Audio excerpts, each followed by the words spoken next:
Alex, today we're talking about outdoor. Your world has infiltrated mine over here at Decor. Yes, indeed. It's actually infiltrated a lot of the furniture industry. It's one of the fastest growing category in the furniture industry right now. Designers are also huge on outdoor furniture, so it's only becoming more popular.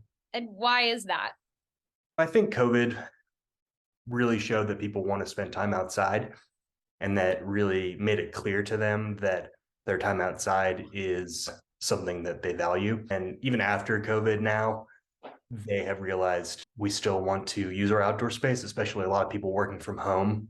They love that outdoor space. We were talking about this a lot in the green design space, especially in California, where we have year-round pretty decent moderate climates. So it makes more sense to live indoors and outdoors. That predated COVID, and we were seeing people designing full-blown, kitchens and living rooms outside.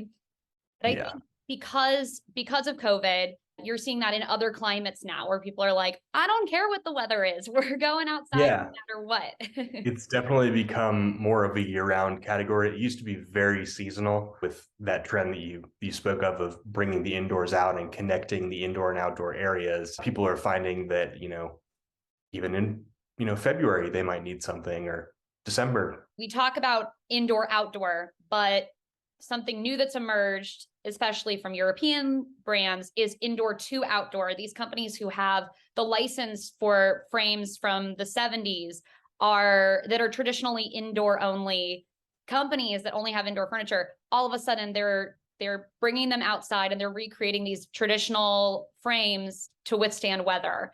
That's something that was super big at Salone this year. And even in the US market, at High Point, you see Universal Furniture has an entire floor dedicated to outdoor now. Bernhardt, same thing. Yeah.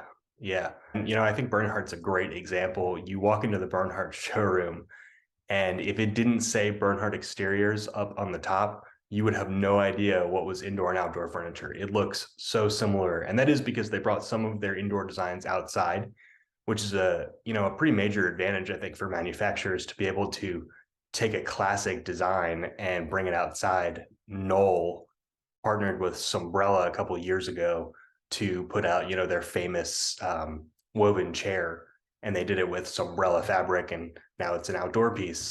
That Knoll chair is also a really good example of two other trends that we're seeing a lot of, both bold, poppy, bright colored fabric and really beautiful woven furniture, unfinished kind of natural materials. I think natural colors do really well outside. And a lot of people have taken, blue used to be the color in outdoor. Everything was blue.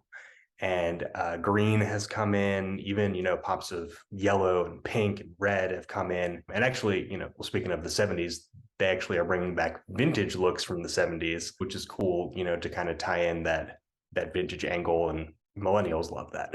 I certainly do. I'm a Yeah, big same here. fan. Yep.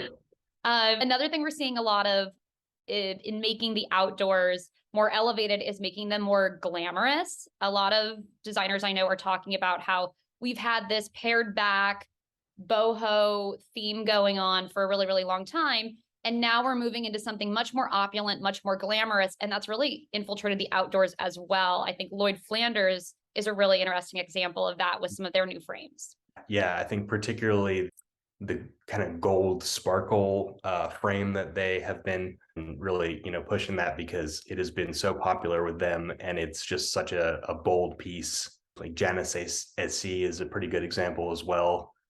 They do some really, out there kind of stuff that I think appeals to designers in a way that a lot of other companies kind of have like a retail feel, and then there are companies who really have a designer feel. Brown Jordan, Couture Ardennes, all of these, companies that are really aiming for those high-end customers, and a lot of the time they're getting to them through designers.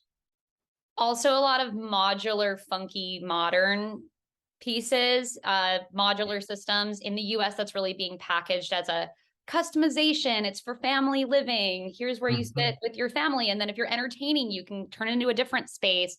And the European market is definitely all about kind of creating this like loungy hospitality club vibe in your own backyard.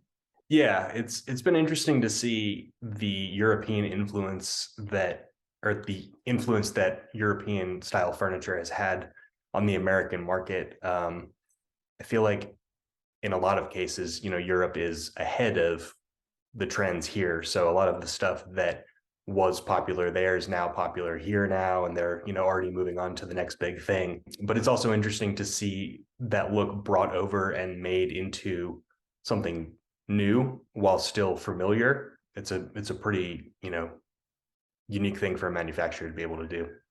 Something a lot of American designers talk about when they talk about shopping European lines is how much more they're willing to take design risks over there. And I think in the US market, we're okay with taking design risks in our backyard because that's often thought of as being kind of disposable, or let's try out a risky trend, let's turn it over. We're a little more okay and accepting of color outdoors.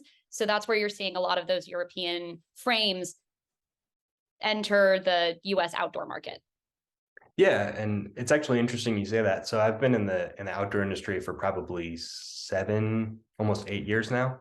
And back when I first started, it was really hard to find a designer who knew how important the outdoor space was to the customer, but also was to, raising their mission basically. But it's a whole nother room or two or three, and it was such an afterthought for a lot of designers, back in 2016, 2017. And it's really cool to see how far it's come, how designers have embraced it.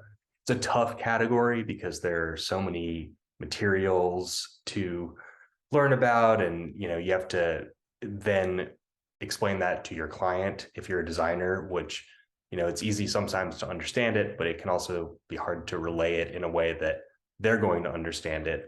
So it's really nice to see, designers embracing that. And I think they're definitely seeing the payoff. The backyard is now a huge selling point sometimes for a homeowner to buy a new place. Yeah, yeah, it really is. It adds immense value to your property when you have a nice outdoor space, and people need to furnish it. So That's another thing that's changed in the last 10 years or so. It used to be looking at the ROI, is adding a pool really worth it? Is redoing the landscaping in the backyard really going to give you the biggest ROI on the property? Well, now it does. That's been a big yeah, shift. yeah, that has been huge. And like I said, it's cool to see interior designers getting in on that and realizing that that can help them and their clients as well. In closing, any closing thoughts? I love the outdoor category. I think it's super fun. I love learning about the different materials, and I think it's a great category to be in, especially if you're an interior designer right now. That's a great quote to end on. I like it. There you go.